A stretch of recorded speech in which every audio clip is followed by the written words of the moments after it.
سیدنا علی رضی اللہ تعالی عنہ کو خلافت ملنے کے فوراً بعد بڑے عظیم مشکلات سے دوچار ہونا پڑا۔ اس کی وجہ یہ تھی کہ جب سیدنا عثمان رضی اللہ تعالی عنہ شہید ہو گئے تو اب ان کے ورثاء اور ان کے ساتھ سیدہ عائشہ صدیقہ اور سیدنا معاویہ رضی اللہ تعالی عنہ نے مطالبہ کیا حضرت علی سے کہ آپ مہربانی کر کے قاتلوں کو پکڑیں اور ان سے قصاص لیں کہ ایک خلیفہ راشد کا اور حرم نبوی میں قتل ہو۔ حضرت علی چاہتے تھے کہ ان کو پکڑیں، لیکن حالات کا تقاضا یہ نہیں تھا۔ وہ بار بار یہی کہتے کہ آپ مجھے مستحکم ہونے دیں، میرا اقتدار جو ہے وہ ابھی خود متزلزل ہے، اور اس وقت دشمن جو ہے وہ مدینہ میں دندلا رہے ہیں، 900 بلوائی مدینہ میں موجود ہے۔ اگر میں نے فوراً ان پہ ہاتھ ڈالا تو میرا حال بھی وہی ہوگا جو حضرت عثمان کا ہوا ہے۔ بہرحال اللہ کی شان یہ ہے کہ ان تمام کوششوں کے باوجود دشمنوں نے ایسے حالات پیدا کر دیے کہ سیدہ عائشہ اور حضرت علی رضی اللہ تعالی عنہ کی جنگ ہو گئی، جسے جنگ جمل کے نام سے مشہور کیا گیا۔ اور جب وہ ایک مقام پر دونوں فوجیں آمنے سامنے ہو گئیں، سیدہ صدیقہ کے ساتھ آنے والے اور ادھر سیدنا علی رضی اللہ تعالیٰ عنہ کے ساتھ آنے والے،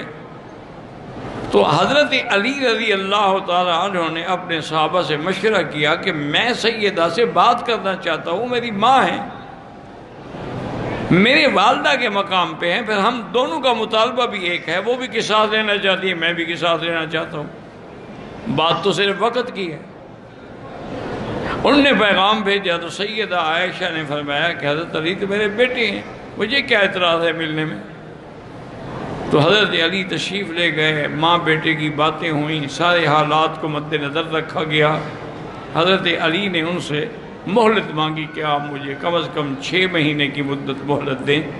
کہ میں ذرا حالات پہ کنٹرول کر لوں، میں سب سے پہلے قصاص عثمان کا وارث بنوں گا۔ دونوں فریقین مطمئن ہو گئے، الحمدللہ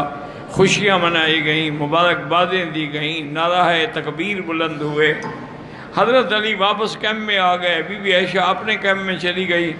اور بڑے اطمینان کے ساتھ کہ الحمدللہ بات ختم ہو گئی۔ اب دشمنوں نے، بلوائیوں نے، خوارج اور روافض نے سوچا کہ اگر یہ صلح قائم رہی تو پھر ہماری گردنیں تو کاٹی جائیں گی، کوئی ایسے حالات پیدا کریں کہ یہ صلح نہ رہے۔ انہوں نے یہ کیا کہ کچھ لوگ تیار کیے کہ تم حضرت سیدہ عائشہ کے کیمپ پہ حملہ کرو اور کہو کہ حضرت علی کی فوج نے حملہ کر دیا، اور ایک گروہ کو تیار کیا کہ تم حضرت علی کی فوج پہ حملہ کہو کہ بی بی عائشہ کی فوج نے حملہ کر دیا۔ اب رات کی اندھیری تھی، لوگ سوئے ہوئے تھے، اور چند آدمی جو ہے یہ نعرہ لگاتے ہوئے بی بی عائشہ کے کیمپ میں ٹوٹ پڑے، اور چند آدمی حضرت علی کے کیمپ پہ ٹوٹ پڑے۔ دونوں صحابہ بیدار ہوئے، بیدار ہوتے ہوتے تلواریں چل پڑیں جس میں ہزاروں صحابہ شہید ہوئے۔ تو اس میں نہ سیدہ عائشہ کا قصور تھا اور نہ سیدنا علی رضی اللہ تعالی عنہ کا قصور تھا۔ اسی لیے حضرت نے فرمایا قتلانا وقتلاہم فی الجنہ، ان کے مارے گئے ہمارے مارے گئے سب جنتی ہیں۔ یہ اجتہاد کی غلطی ہے، دشمنوں نے ہم سے فائدہ اٹھایا، حتیٰ کہ پھر حضرت علی رضی اللہ تعالی عنہ خود تشریف لائے 40 آدمیوں کے ساتھ، بی بی عائشہ کو بڑے احترام کے ساتھ حجاز کی طرف روانہ کر دیا، اور کافی دیر تک حضرت حسن اور حضرت علی ان کے ساتھ، ان کی سواری کے ساتھ پیدل چلتے رہے۔ لیکن جو ہونا تھا مقدر میں وہ تو ہو گیا۔ اسی طرح جنگ صفین جو ہے وہ بھی انہی خوارج اور روافض نے حضرت علی اور حضرت معاویہ کے درمیان کرا دی۔ حالانکہ حضرت نے فرمایا تھا کہ ربنا واحد و نبینا واحد و دیننا واحد، ہمارا رب بھی ایک ہے، دین ہی ایک ہے، نبی بھی ایک ہے، ہم میں کوئی ایسا اختلاف نہیں ہے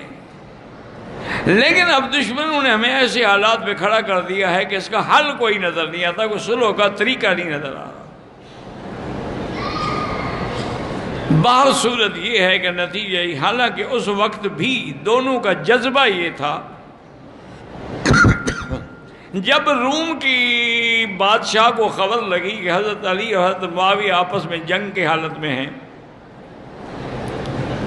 اس نے اپنی فوج کو تیار رہنے کا حکم دیا کہ تم مدینے کے قریب چلے جاؤ، اور جب موقع ملے، چونکہ اس وقت وہ سارے کوفہ کی طرف ہیں اور شام کی طرف ہیں، ہم مدینے پہ حملہ کر کے مدینے پہ قبضہ کر لیں، تو جب دارالخلافہ ہمارے ہاتھ میں آ جائے گا تو ان کی قوت ویسے ہی ٹوٹ جائے گی۔ تو حضرت علی رضی اللہ تعالیٰ عنہ کو بھی پتہ لگا کہ روم کا بادشاہ حملہ کرنا چاہتا ہے، اور حضرت معاویہ کو بھی پتہ چلا۔ حضرت معاویہ رضی اللہ تعالیٰ عنہ نے ایک خط لکھا، اور اس میں اس کو مخاطب یہ کیا کہ یا کلب الروم، اے رومی کتے، تم مدینے پہ حملہ کرنا چاہتے ہو، ہمارے اختلاف سے فائدہ اٹھانا چاہتے ہو، خدا کی قسم اگر تمہاری فوجیں مدینے کی طرف رخ کریں گی تو میں علی کا سپاہی بن کے لڑوں گا، ہمارا آپس کا اختلاف ہے، ہمارا کوئی دین کا جھگڑا تو نہیں ہے۔ تو حضرت علی نے بیانی ہی یہی خط لکھا، تو اس کو پھر جرأت نہ ہوئی مدینے پہ حملہ کرنے کی، چونکہ دونوں کا مقصد ایک ہے، دین ایک ہے، ایمان ایک ہے، اسلام ایک ہے۔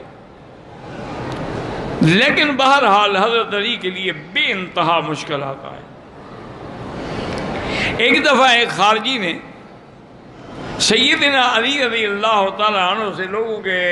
مجمع میں سوال کیا، اس نے کہا کہ حضرت علی، سیدنا ابو بکر رضی اللہ تعالیٰ عنہ کے درمیان میں بھی اسلام کے بڑے فتوحات ہوئے،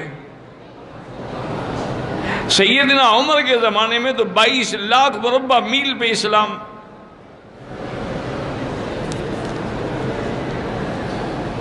22 لاکھ مربع میل پہ اسلام پھیل گیا،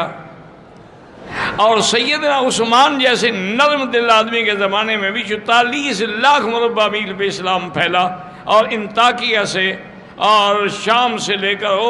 کابل تک کے ملک فتح ہو گئے، لیکن آپ جب سے خلیفہ بنے ہیں ایک چھوٹی سی بستی بھی فتح نہیں ہوئی، بلکہ آپ نے دارالخلافہ بھی مدینہ کو تبدیل کر کے کوفے میں بنا دیا۔ حضرت نے فرمایا بات سنو، اگر سمجھنا چاہتے ہو اور اگر ضد ہے، اناد ہے، معاند ہو، سائل نہیں ہو تو جاؤ، پھر دفع ہو جاؤ۔ اور نے کہا نہیں جی میں تو سمجھنا چاہتا ہوں۔ آپ نے فرمایا بات سنو، دارالخلافہ میں نے اس لیے تبدیل کیا کہ حضرت عثمان مدینے میں شہید ہوئے ہیں، اب میں نہیں چاہتا تھا کہ دوبارہ مدینہ رسول میں جنگ ہو،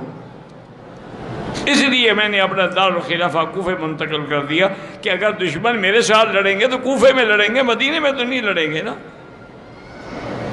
وہ تو میں نے مدینہ پاک کے حرم کی حرمت اور عزت اور احترام کے لیے تبدیل کیا۔ باقی یہ بات کہ میرے دور میں فتح کوئی نہیں ہوئی، اس کی وجہ یہ ہے کہ جب ابو بکر، عمر، عثمان خلیفہ تھے تو وزیر علی تھا، اور جب میں خلیفہ بن گیا تو تم جیسے وزیر بن گئے، تو فتح کیسے ہو سکتی ہے، فتوحات کیسے ہو سکتی ہے؟ تو حضرت علی رضی اللہ عنہ کہ اللہ نے ان کو بڑی فقاہت، یعنی آپ فقیہ بھی تھے، ادیب بھی تھے، نحوی بھی تھے، صرفی بھی تھے، اور تصوف کے بھی تمام سلاسل کے امام تھے۔ اتنا بڑا مقام اللہ نے حضرت علی کو عطا فرمایا تھا۔